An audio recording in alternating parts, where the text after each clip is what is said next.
Yeah, hi, it's the season for Camellia Reticulata from Yunnan and Sichuan province in China.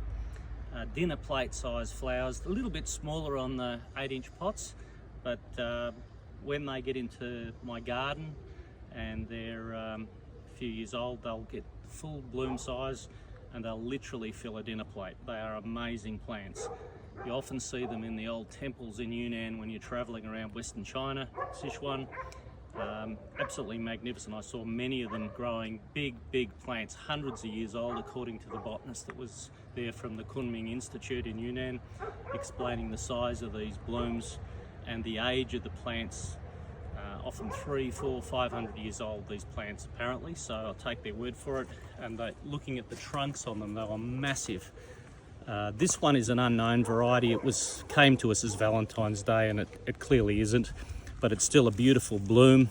And the reticulatas are the least grown in Australia of the camellias because they are a little harder to propagate, but we've started propagating a few of them again, and they're becoming available slowly into the trade. I've just propagated a collection of 70 different varieties, and we'll slowly get them built up and start offering them to the public. But they're a magnificent plant and should be grown more often.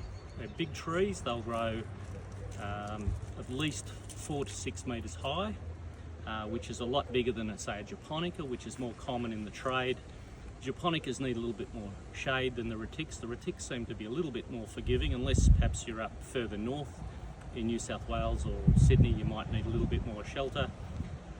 And often they've been grafted in the more humid climates like in Sydney. But down here in Melbourne and in the Dandenong Ranges where we are, and the Yarra Valley, you obviously can grow these in the full sun, and they seem really hardy. I've got hedges of them at home of probably 15 or 20 varieties.